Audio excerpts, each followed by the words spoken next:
ভারতের বিপক্ষে না খেলেও ভারত ম্যাচের গুরুত্ব জানেন সমিত সোম। এমন ম্যাচেই লাল সবুজ জার্সিতে নিজের প্রথম জয় চান তিনি। বলছেন, অধিকাংশ সমর্থকদের মধ্যে আলোচনা থাকলেও স্থানীয় প্রবাসী ফুটবলারদের মধ্যে কোনো বিভেদ নেই। হেড কোচ কাবরেরার পরিকল্পনায় আস্থা রাখেন এই মিডফিল্ডার। বাংলাদেশ ফুটবলকে বদলে দিয়েছেন হামজা চৌধুরী। একে একে কত নতুনত্বই না দেখা যাচ্ছে।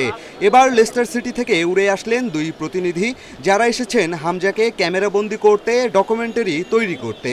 হামজা আসায় বাংলাদেশে কি প্রভাব পড়েছে, কতটা মাতামাতি, কেমন ভালোবাসা পাচ্ছেন, সে সবই তুলে ধরবেন।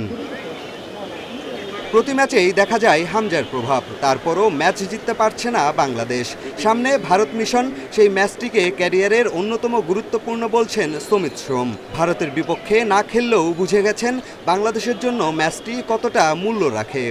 মোটিভেশনটা কোনো বানাইতে হবে না এই ম্যাচের জন্য। সবাই জানে এই ম্যাচ কি মানে। ইভেন আমি কখন ফার্স্ট সাইন আপ করছি বাংলাদেশের জন্য খেলতে, মনে আছে ফার্স্ট জিনিস যে এক হোটেলে কখন আসি কেউ বলছে ইন্ডিয়ান ম্যাচের জন্য রেডি থাকতো। মেন জিনিস হলো উইন করতে, তাই না? আমি যে আসছি, আসার পরে আমি তো জিতে না এখনো।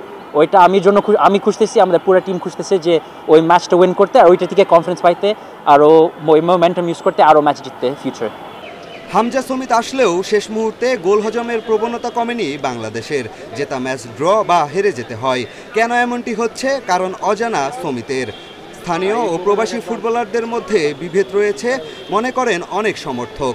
তবে এমন অভিযোগের সাথে একমত নন সমিত। আমাদের তো টিম হলো সব 11 প্লেয়ার, দেশি বিদেশি, ডাজন্ট ম্যাটার, তাই না?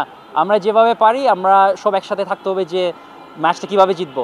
আর at the end of the day এক্সপিরিয়েন্সগুলোর থেকে শিখতে হবে যে এগুলো যদি হয় না। বাট আমরা কোনোদিন চিন্তা করি না যে বিদেশের খেলোয়াড় ভার্সেস দেশি খেলোয়াড়, ওইভাবে তো বাংলাদেশ জিততে পারবে না। আমাদের সব একসাথে থাকতে হবে। সো ওইভাবে আমি চিন্তা করি না আসলে, আর এটা করা যায় না। তাই নেপাল ম্যাচের পর একদিন বিশ্রাম শেষে ভারত ম্যাচের প্রস্তুতি শুরু হলো বাংলাদেশের। ফিট হামজা জায়ান দলের সাথে অনুশীলন করেছেন। পিয়াস সাহা, ইন্ডিপেন্ডেন্ট নিউজ, ঢাকা।